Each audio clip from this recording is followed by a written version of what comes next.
Good day everyone, my name is Paul Christian Alberto. Understanding and embracing the stories and journeys of LGBTQ+ individuals is essential as it allows us to connect on a deeper level with the diverse tapestry of human experiences. Each person within the LGBTQ+ community brings us a unique perspective, struggles, triumphs, and joys that enrich our collective understanding of what it means to be a human. By listening to their voices, we not only learn about their challenges and resilience but also celebrate their authenticity and courage in their truth. Hey everyone, I am Ray Alec Cancio. Through empathy and compassion, we can build bridges of understanding, acceptance, and love that transcend differences and unite us in our shared humanity. Embracing LGBTQ+ individuals means embracing the beauty of diversity and the strength that comes from standing together as allies in the journey towards equality and inclusivity for all. Thank you. These are our questions for our interview. What will be the possible reason why you and your partner will break? This question is important as it lets your partner know about this kind of things to your relationship, to have enlarged understanding about the situation you two may have encountered. This helps the both of you to adjust to the things that may affect your relationship and to solve the inner problems your relationship have. Question: have you ever thought about other people judging the two of you? Explanation: this question explains how opinion of other people should not really matters, especially if this opinion doesn't help your relationship or not necessarily needed. If someone better came along, ipagpapalit mo ba ang karelasyon mo ngayon? This question interferes on how giving assurance to your partner is a responsibility you should do to your relationship. Letting them know how committed you are to each other reflects to a better connection you two have. The thought, them being irreplaceable, would work as how committed they feel enough for you. Is there a time when you are ashamed of your partner? This question tells us how important it is to see your partner as each other accomplice. Feeling ashamed of your partner would look as ruining your partner's confidence.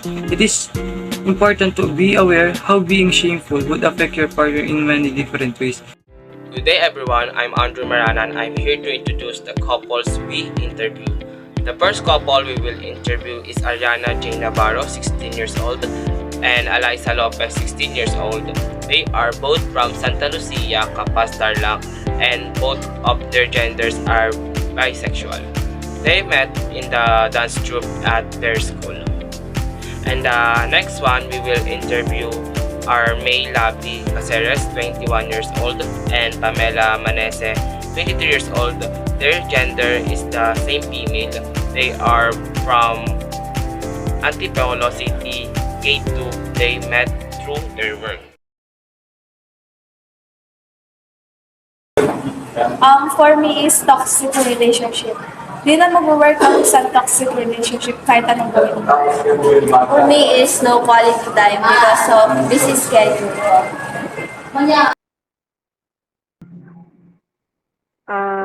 Reason we broke up was cheating on each other because this mostly the reason why partners break up.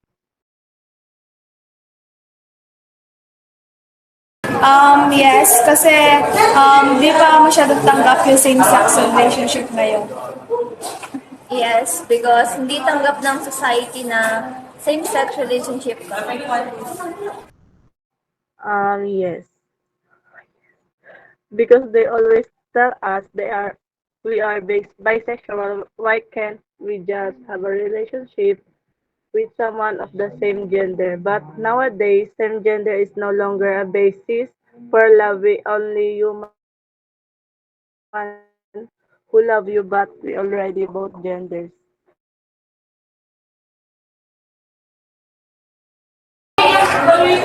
No, kasi ba't mo pa siya ipagpapalit if mahal mo na talaga siya? No, kasi alam ko naman siya na talaga. Hindi. Kasi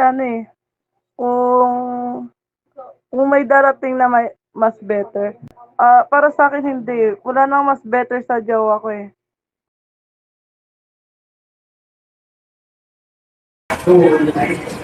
No, kasi never kong maisip na ikahiya siya.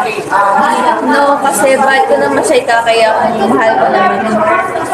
Hindi, para sa akin hindi ako mahiya sa jowa ko kasi unang-una pinakita ko na sa kanya kung ano talaga ako kasi doon mo malalaman kung mahal ka talaga ng naging partner mo. Kasi kung mahihiya ka sa kanya, paano niya makikita yung side mo, 'di ba? Kung ano ka, kung sino ka man ganyan. 'Yun. Never ako naging sa kanya, naging mahiyain. Makapal nga mukha ko sa kanya. 'Yun. Wala. Hindi ako magiging mahiyain sa kanya kasi kayo naman dalawa yan 'di ba? Kaya dapat maging na lang kayo, komportable sa isa't isa. Hi, I'm Carl Pagapong and thank you for tuning into our interview with these amazing LGBTQ couples. Their stories remind us that love is love and everyone deserves respect and acceptance. Let's appreciate each gender of people so that our equality is stronger. These are the answers we gathered in our interview with people who would be considered members of the LGBTQ+ community, and I hope these answers help us understand them better and give a lesson to every person who watches our video. Again, thank you for watching and I hope you enjoy our presentation. Thank you and God bless.